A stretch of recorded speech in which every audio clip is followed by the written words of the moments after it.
Shri Gurun Vaishnavamscha Shri Rupam Sagrajatam Sahagana Raghunatam Vidham Tam Sajivam Sadvaitam Savadutam Parijana Sahitam Krishna Chaitanya Devam Shri Radha Krishna Padam Sahagana Lalita Shri Vishakanvitamscha Hey Krishna Karuna Sindhu Dinabandho Jagatpate Gopesha Gopika Kantam Radha Kanta Namostate Tapta Kanchana Gaurangi Radhe Vrindavaneshwari Vrishabhanu Sutta Devi Panamami Hari Priye Vanchakalpatarubhyascha Kripa Sindhubhya Evacha Patitanam Pavanebhyo Vaishnavebhyo Namo Namaha Jaya Shri Krishna Chaitanya Prabhu Nityananda Shri Advaita Gadadhar Shivasari Gaura Bhakta Vrinda Hare Krishna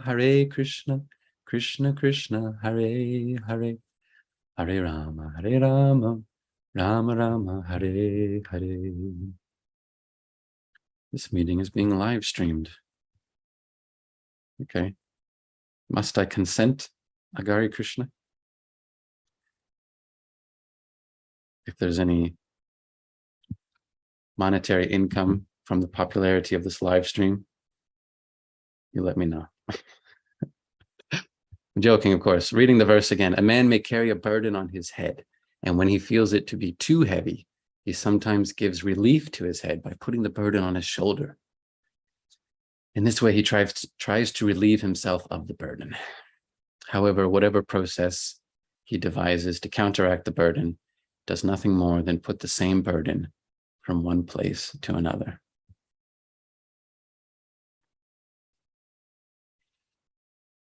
So these are the cold, hard facts. And we owe gratitude to Srila Prabhupada for telling it like it is. Not many people can do that and still be friends. But Srila Prabhupada, his divine grace, can tell it like it is and still be friends.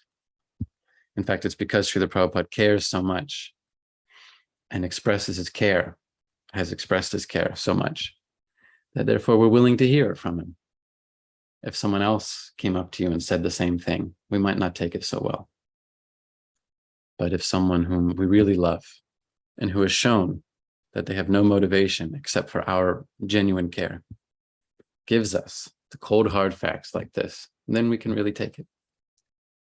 So Prabhupada set the standard for care of the devotees. When you care about someone, then they will care about what you have to give to them, what knowledge you can share with them. That's what we were discussing last night in the Chaitanya Charitamrita discussion.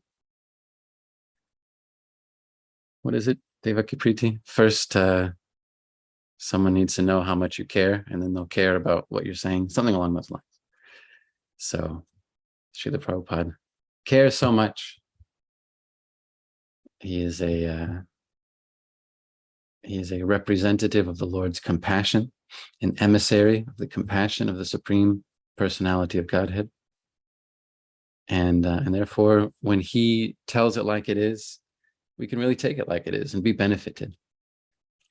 Everybody is suffering in the way described in this verse, but only those who have come in contact with great devotees of the Lord are benefiting from the suffering. They're learning. They're becoming wiser and becoming more Krishna conscious. So we're so fortunate that Srila Prabhupada has flipped the switch in our lives so that all of our distress from this point onwards will actually become impetus for surrender to the Supreme Personality of Godhead. Yes, thank you, Devaki Priti. So Prabhupada is giving some examples about how in material existence, we try to solve one problem and just create another. A very poignant example is the abundance of automobiles, which we might not feel it so acutely out here in central Pennsylvania. There are still some large swaths of land that need to be crossed swiftly. And so, it's necessary for most of us to have automobiles, especially if you have a job of any sort. You have to go somewhere, you got to be there fast, and you got to get back fast, and not spend so much time in traffic.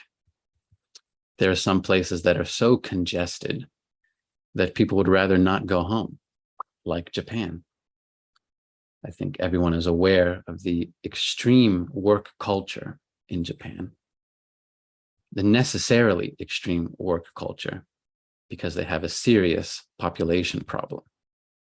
And so many professionals, we're talking about professional people, white collar, corporate execs, maybe not the executives, but corporate people, they don't even go home at the end of their workday. Some, they stay in their offices, and some they stay in little drawers, train stations. I don't want to laugh at somebody's misery, but it is ludicrous. It's ridiculous. These are people who probably make a good salary by all estimations, and yet they work so much. Like the 70-hour work week is a real thing in Japan. They work so much that rather than wasting time going home, they will rent these little like a drawer in the train stations, where you just kind of like put your body into it and it closes, like at a morgue. I've slept in something similar in an airport somewhere. I can't remember where, but there's some airports, maybe it was like Qatar or something, where if you have really bad layovers, you can get a little drawer you rent for like $5 or $6, and you can put yourself in this drawer for a little while and close your eyes. But for some people, that's where they live, and they keep their personal possessions in their briefcase. And why are they having to do that? There's a serious population problem in Japan, and it's coming to America. Actually, it's hitting the whole world, with the exception of basically the Philippines and India. Populations are on the decline, which is interesting, because when I was a kid, it's like all we ever talked about was overpopulation. I remember the problems we talked about then are a lot of them don't exist now. In truth, there were other problems, and we were just being distracted from the real problem, which is very powerful entities becoming ultra greedy and creating such imbalance in the world, mismanagement of resources. But when I was a kid, it was all about overpopulation. How are we going to feed all the people of the world? I remember even in elementary school, we'd have little like discussions about it. What are we going to do about overpopulation? But now it's clear that there's plenty of resources, just that they're mismanaged. If it is not profitable to feed a child, then the powers that be will let that child die. That's where we are right now in Kali Yuga. You can only keep a kid alive if it's profitable for somebody, for some old dude somewhere. So populations are on the decline, actually, largely because of economic situation. See, in Japan, okay, I want to get too boring, but at the same time, it's relevant to this purport. I don't usually get into like the whole just pointing out the problems of material existence type classes, but that's what Srila Prabhupada's doing in this purport, so I'm going to stay true to Prabhupada.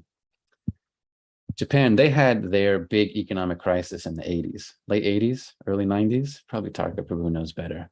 And we're talking serious problems. And their economy was really crushed and rocked. And their banks, central banks, had to do what the central banks in America are doing now, raising interest rates a lot and really fast to try to prevent, massive hyperinflation and huge recession. Of course, they did just raise interest rates and really triggered a huge recession, even though it was like, Japan has been for a long time a hub of technological development and production of essential technologies that are used all over the world. That's certainly the biggest export. They've got quite a cultural conquest of the world as well, with all sorts of things coming out of Japan, entertainment type things, but still just massive recession. And the country is still recovering some almost 30 years later.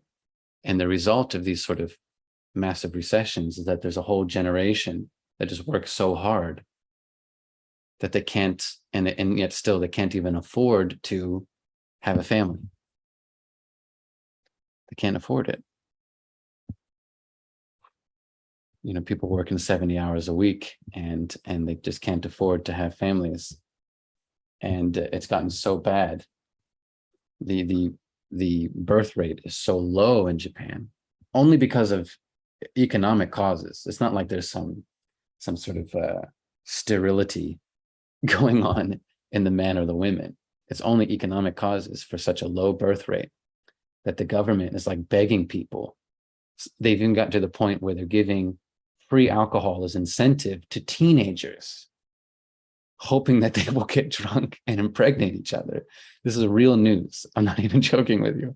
The government of Japan will give you, I guess it's like coupons you take to a bar, you know, for young people, teenagers and in their 20s, like begging you, please get really, really drunk and just forget about how much pressure it's going to be to raise children and just get really drunk and impregnate each other, please. You know, they're working so hard to create robots. They're going to care for the elderly aging population because there's just not enough. Of course, they're importing a lot of labor from the Philippines. Philippines is like the one exception to the birth rate problem around the world. So they're trying to import people from the Philippines to come and do elderly care. And of course, they're trying to create robots because it's Japan. And like, what do you expect from Japan? If there's any place that's going to make robot servants first, it'll be Japan. So this is like a huge problem. An aging population and a very low birth rate means like the average age, I mean, I don't know, we could look it up, you know, the average age goes to like 40 and then it's like 45. You just don't have young people because a lot of people don't want to have children entirely because of economic causes. That's intense. And, you know, it's already starting here in America. We'll try to end with some positive Krishna conscious note here, but you know, these are real things to think about, especially for our young people in the audience. I recall telling my father some 6 years ago, we were talking about my sister and why she's not getting hitched and having children, you know, that age-old thing. Women are expected to produce, and he's an old-fashioned man, so he's kind of like musing with me about it. And I told him, it's obvious she can't afford it. And he was like, what do you mean can't afford it? Like, it never really occurred to him. My father's well off, worked hard at the time when working hard, you know, produced results. So just like, it never really occurred to him. And now 5 or 6 years later, I was pointing out to him again, showing him some of the news articles about how this similar situation in Japan is coming to America. Many millennials and most Gen Z will never be able to afford a home. What to speak of, you know, having the security to produce children and feel comfortable with that, feel a sense like I can do that. Most Gen Z people, with the way that is going now, will never even be able to afford a home. They will have to fill out an application form from the Chinese Communist Party to get a home. And you think I'm joking, but I'm not, because it turns out that the Chinese Communist Party and their investing arms have been and continue to purchase en masse single-family homes in America. They've already like taken over Canada, large swaths of Africa, owning like whole port cities in Africa. And I'm not trying to like focus on some particular, it's not about some particular ethnic group, saying this is a political entity that has had their eye on world control through all sorts of different measures. And one of the ways that they've been doing quietly, and the governments of the world have allowed it because these politicians have gotten such big kickbacks, is that the Chinese Communist Party and their investing arms own like actual property in the Western world. And some people in the future are going to find themselves having to make an application, like fill out an application form to the Chinese Communist Party asking if we can buy a house in America. It's already happened in Canada. Fortunately, the government's starting, just barely starting to put an end to some of that, or to at least slow it down. Trudeau's government has made some restrictions on foreign investment in real estate, because in Toronto now it's like $2 million to have a one-bedroom apartment in the city. And this is all because of foreign investment. New Zealand, of course, I lived in New Zealand for a long time, and that's always been the case. I remember hearing about it even when I was there in 2004. You can imagine what it's like now. New Zealand is a popular place for the ultra wealthy to just buy up property, even though they're not going to live there. That's their emergency locations that they'll go to. There's a whole industry for apocalypse prepping for the ultra wealthy. I read a really interesting article from a guy who wrote a book about it, who's kind of like an expert in the field and is a consultant to the ultra wealthy for how they prep for the apocalypse. An apocalypse which he said many of these ultra wealthy know that they are instigating themselves. I don't mean an apocalypse like some meteor or zombies or something, but inequity around the world can become so intense that that there will be, well, one of the first symptoms will be mass migration from totally uninhabitable places to inhabitable places. And then those inhabitable places, you know, will experience even more extreme inequity and violence and chaos. And so a lot of these ultra wealthy who are really causing this are also prepping for that, for themselves and for their families, of course. And so there's like a whole industry for how to prep for these sort of apocalypses. And it's really interesting, really interesting that one of the main problems that these people face is that obviously they'll need, the ultra wealthy will need high security if you know, they find that the society around them is degrading quickly. But then they were like, there's like real questions that they ask this industry professional. It's like, well, how do you ensure that your security guards are going to stay loyal? And they actually ask questions about like, do you need to, you know, have some of their family under threat? Do you need to have like shock collars? These are real conversations that the ultra wealthy of the world are having with industry professionals. Like, do I need to hire security guards and then make sure that their families are under threat of death so that those security guards will remain loyal to me and defend me against, you know, a furious population that's trying to take my resources? Isn't that wild? I mean, people are actually doing this. Of course, people have always been prepping for catastrophes, real or imagined. But according to this guy, this professional who wrote a book about it, he says that there's something different and far more serious about the prepping now. Or maybe it's not. Maybe it won't be. Maybe the course of the world will change abruptly very soon and things will get better. But according to Srila Prabhupada in this purport, if our solutions are simply to take the burden from the head to the shoulder, then it is not a solution at all. And that's what, well, first of all, that's the very definition of capitalism, is that it's only a solution if I can make some money from it. We're only interested in the solution if it's profitable. And so the solutions that come about from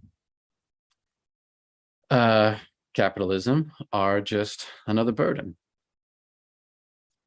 They produce so much pollution. What did Prabhupada say? There are problems of air pollution and fuel shortage. So we produce so much pollution by our addiction to cheap entertainment and mass production of crap. There's just so much pollution that comes from that. If someone wants to eat a chicken in America, the chicken is grown in some factory, mass produced, I don't know if you've ever seen videos or pictures of some of the facilities where that's done, but it's like hell on earth.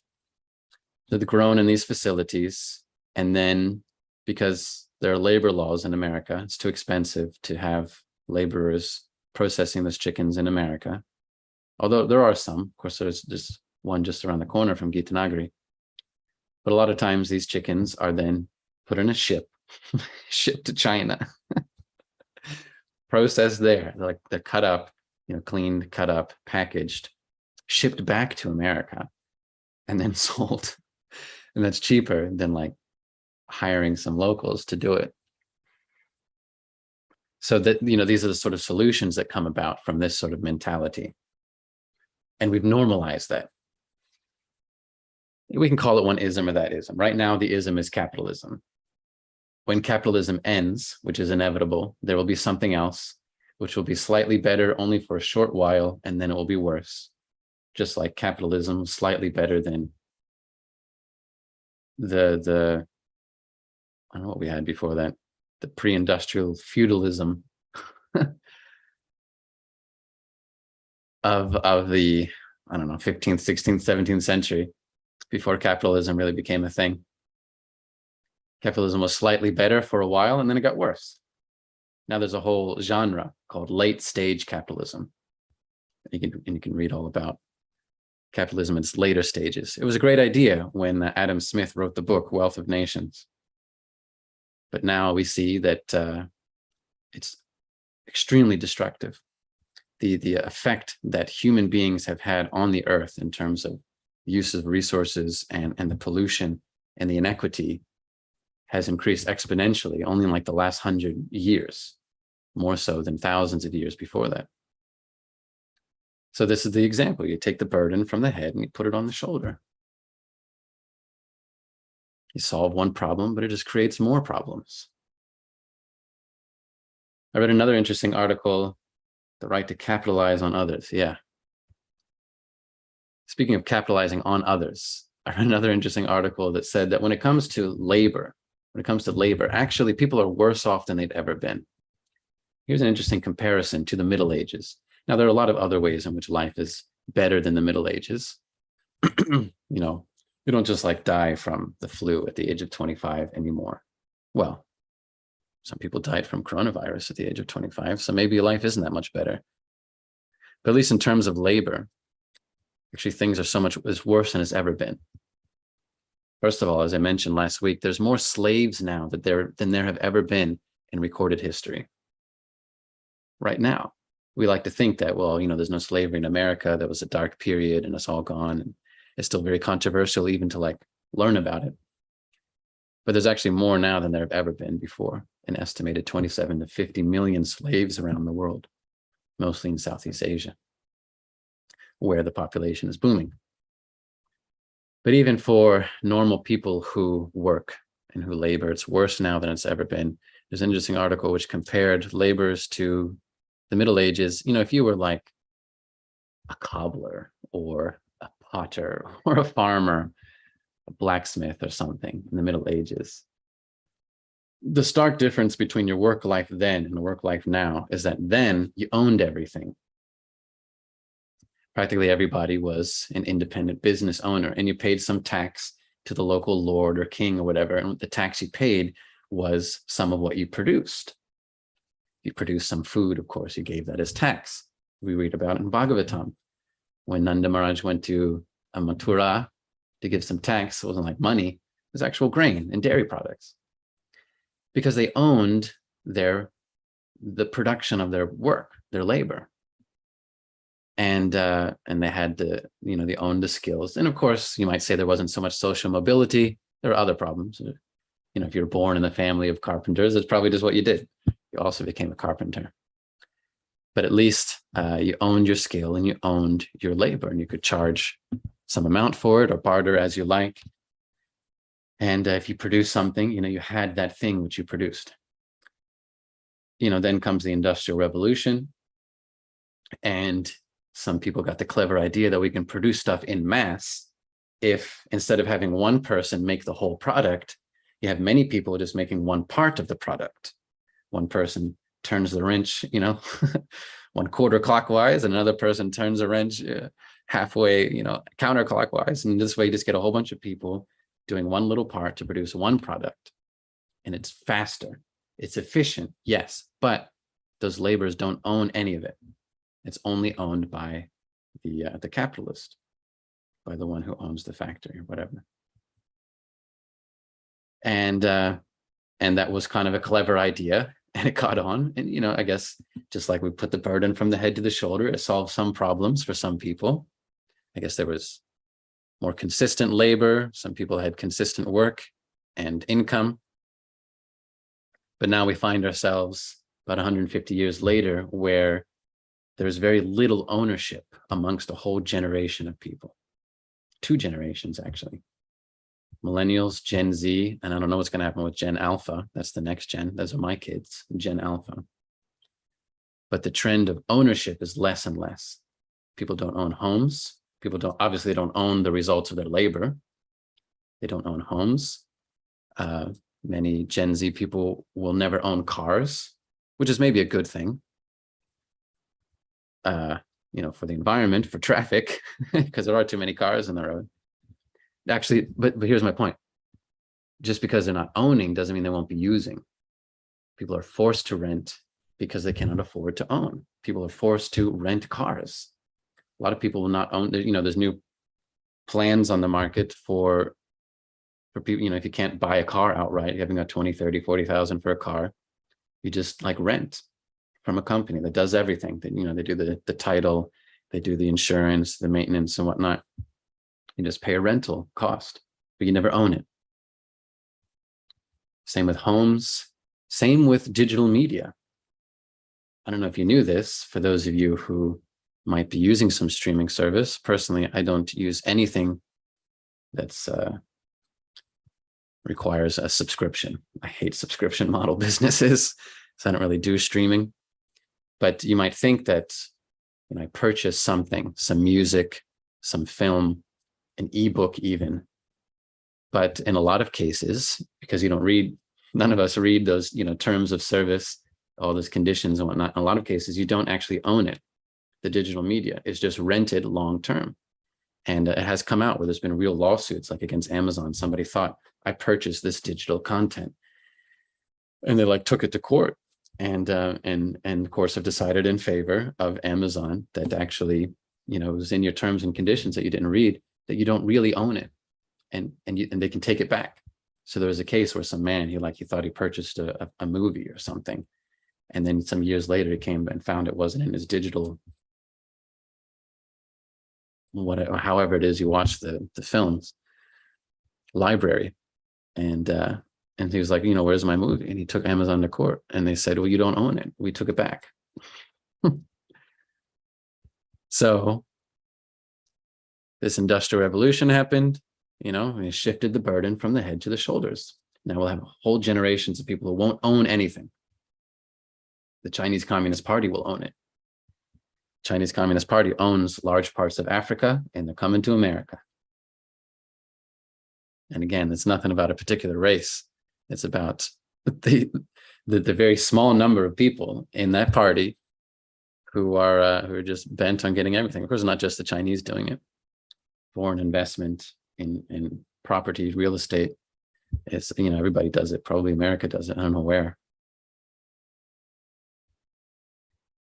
So these are serious problems. Prabhupada says there's a problem of air pollution, fuel shortage. Many people in Europe are at risk of dying this winter because of fuel shortage caused by this conflict between Ukraine and Russia. Lila Kishori Mataji saying student loan debt. Yes, my God. I mean, I talk to these students. Of course, if you don't have wealthy parents to just pay for everything, which is really mostly the case at Penn State, but a lot of these kids, they're taking on huge debt. They'll never pay their whole lives. In New Zealand, that's been the thing for a long time. And what was the New Zealand solution to this burden? You have a burden of student debt on your head. So the solution is you run away to Australia and you never come back. Legitimately. People, they went to school in New Zealand, they got student loan debt, and they'll never be able to pay it back. Takes some people 40 years at best. And so they just run away to Australia. and they just never come home. That's the solution. And yeah, I mean, this is no surprise now. Leela Kishore Mataji is pointing out this whole lifetime of debt is really beneficial for a particular ruling class. If you have people constantly in debt, then they have no choice but to work. And it's just another type. I don't want to say it's another type of slavery. I know that's like a common way to put it, but I mean, slavery is really bad. It's not as bad as slavery, but it's definitely, it's horrible how people can spend their whole life in debt, and therefore they never have freedom to not work in a particular place, in a particular time. So in that way, it accomplishes much of the same goals as slavery. Anyway, we can just go on and on and on. It's getting kind of morose. The fuel shortage caused by the conflict in Russia. That's kind of Russia's only export, really. And so a lot of people in Europe are at risk of dying this winter if they don't solve the fuel problem quickly. So, you know, this is life in the material world. So how do we really relieve this burden? Prabhupada says the only real way to minimize our problems is to surrender unto the Supreme Personality of Godhead and give ourselves up to his protection. That's why what you all are doing at Gitanagari is so important. Because a lot of these problems of material existence can be avoided by simple living and higher thinking. The simple living and higher thinking is only possible in Kali Yuga if we are very Krishna conscious. And even for those of us who are somewhat Krishna conscious, it's still very hard. We're so habituated to certain comforts and luxuries. And, you know, we're willing to put a lot of other people in distress to get it. We can put ourselves in distress to get it. So it's so important to become very Krishna conscious and to try to live as simply as possible.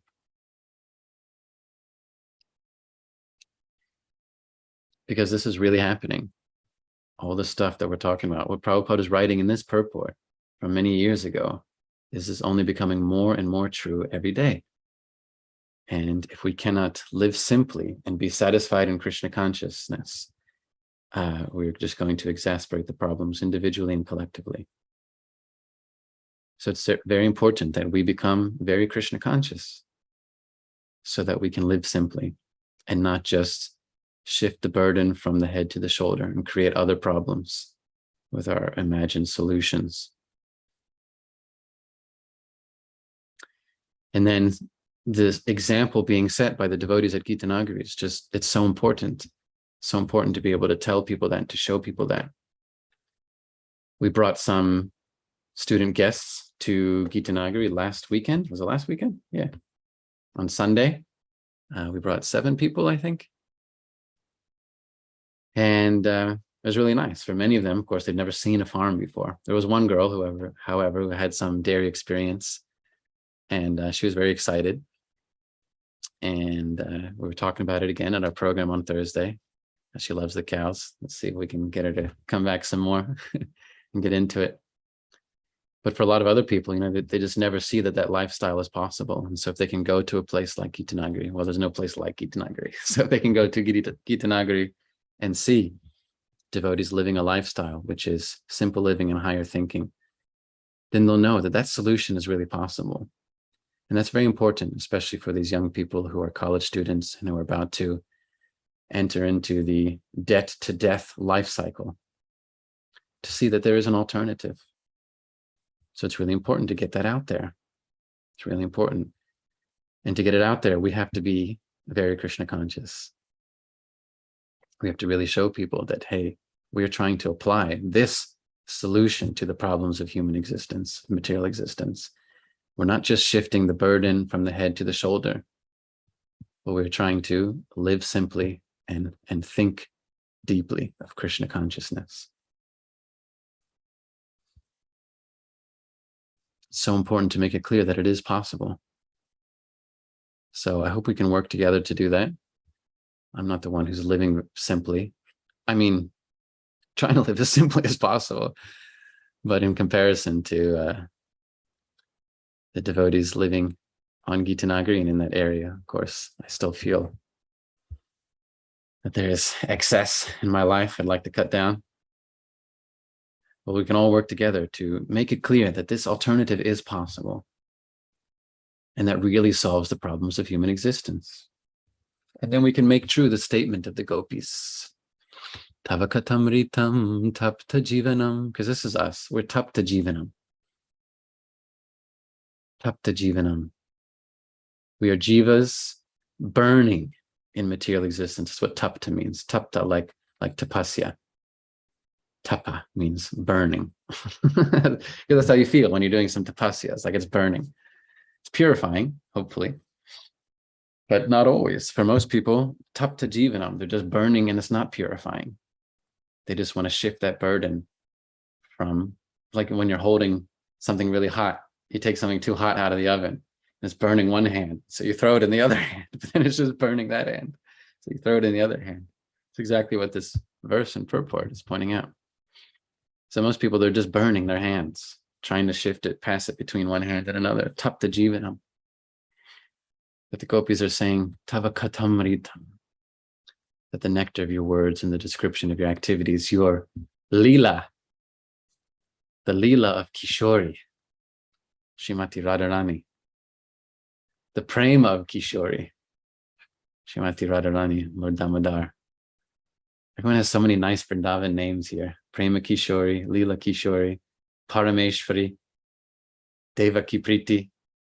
So many nice Vrindavan names. Yasodeva, Das is also a Vrindavan name. Yasodeva is the name of Krishna's uncle in Vrindavan, the brother of Yashoda. So they're saying, Tava katamritam, the nectar of your words and the description of your activities are the amrita.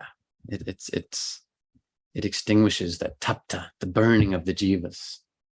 We're burning in material existence, and we're thinking, how do I relieve this burden? You know, like we got this hot plate in our hands. How do I relieve it?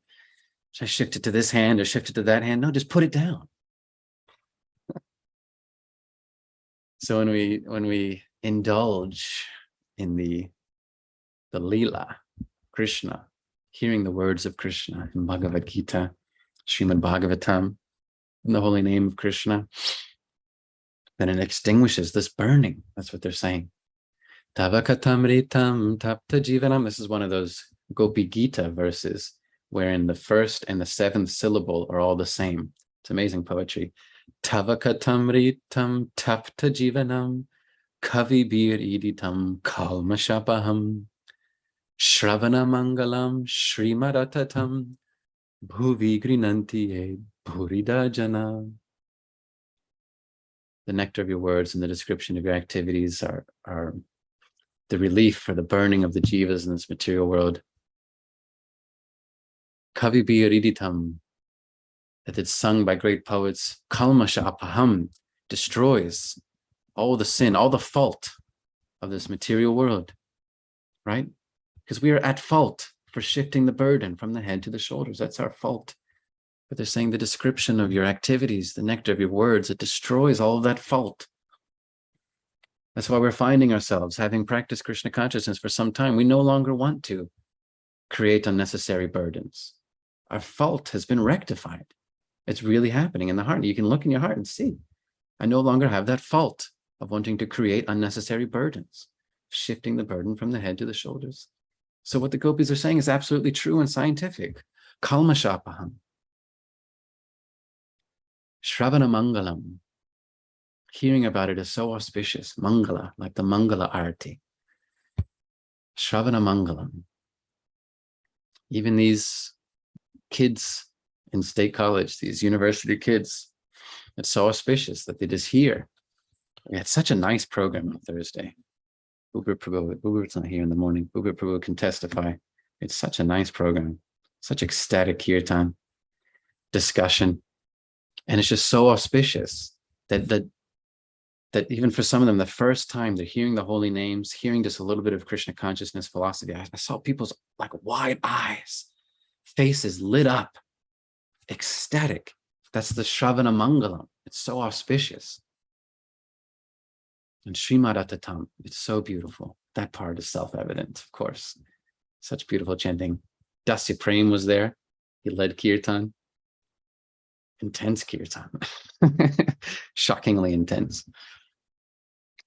Shravanamangalam Shimaratatam Bhuvi Grinanti Puridha Jana. So the gopis say, anyone who is trying to share that message all over the world is certainly the greatest benefactor, benedictor. Benediction comes from the Latin. Bene, good, and diction, speak, to speak good. So that person's got the best words who is sharing this katamritam, the nectar of your words, the descriptions of your activities and your holy names. That's the real solution. Kalmashavam, it destroys that fault in our heart to want to create unnecessary burdens. So, dear devotees, let's take seriously the solution, not the solution created by ambitious politicians like Hitler had his final solution. What was the result? There's a great example. What was the result of that final solution? God, you all know, you all went to history class in high school. So that was not a solution in the slightest. The real solution is go back home, back to Godhead.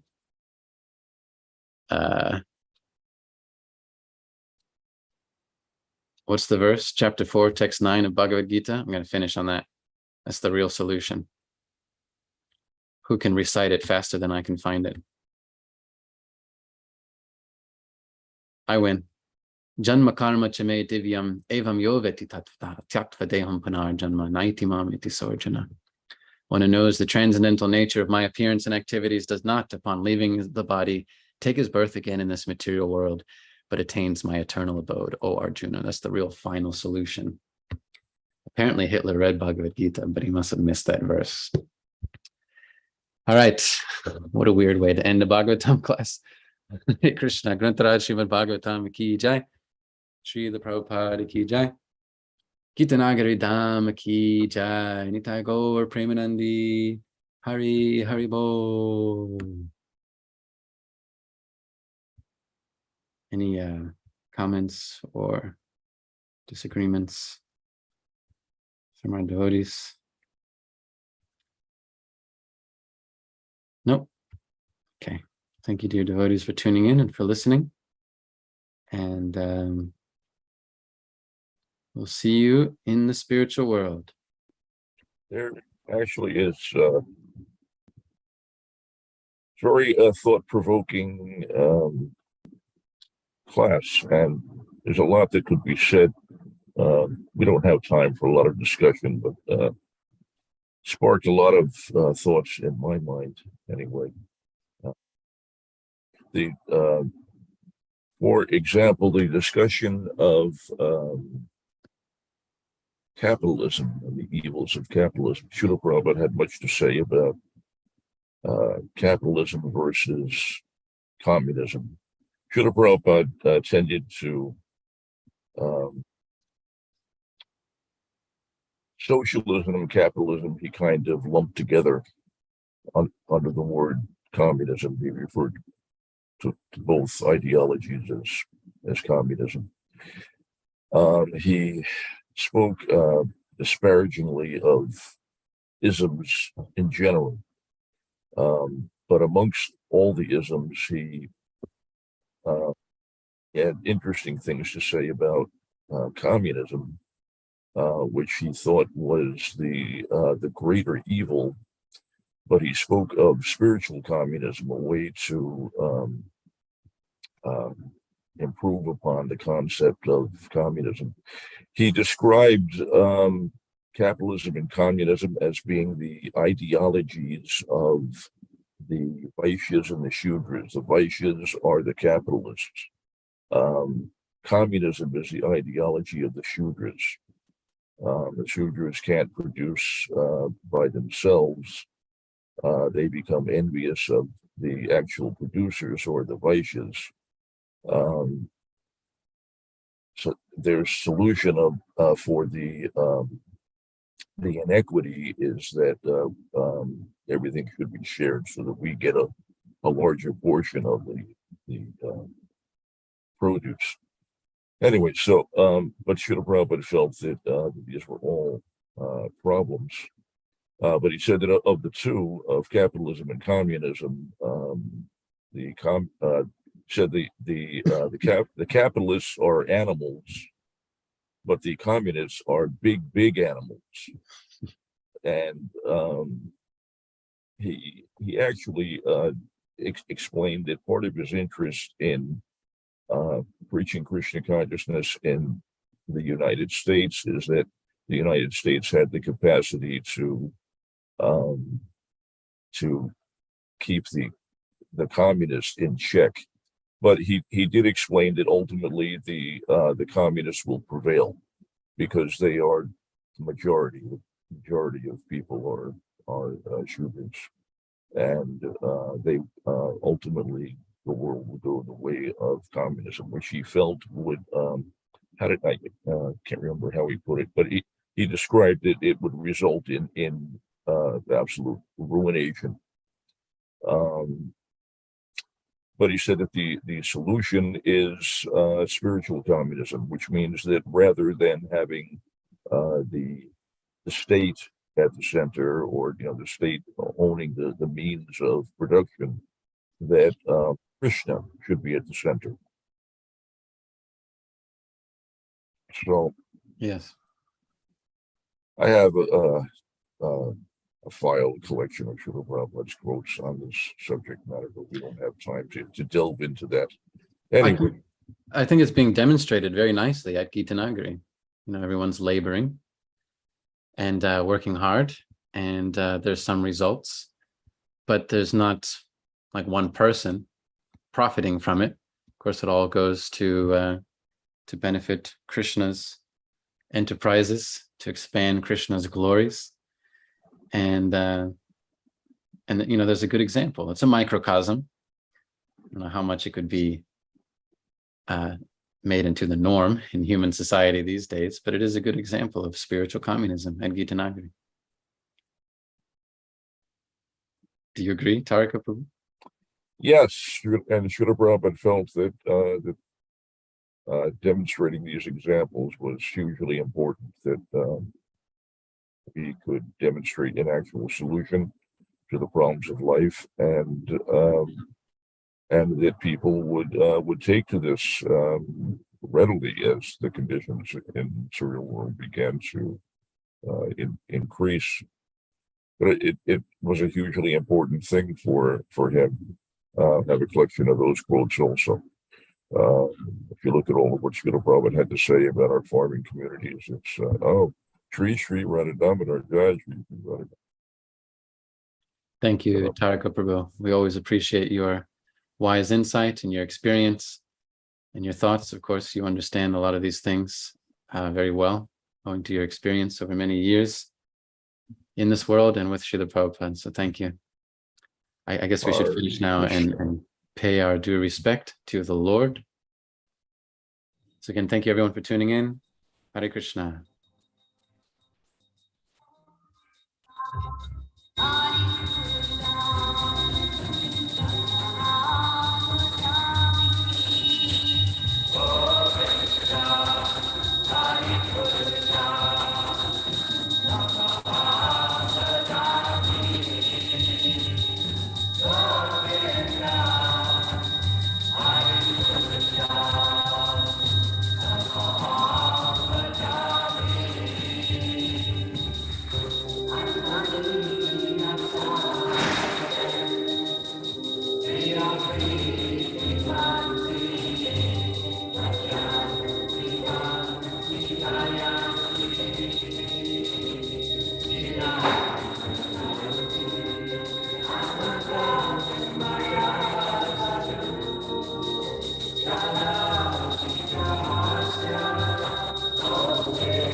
Jaya Prabhupada, Jaya Prabhupada, Prabhupada, Jaya Prabhupada.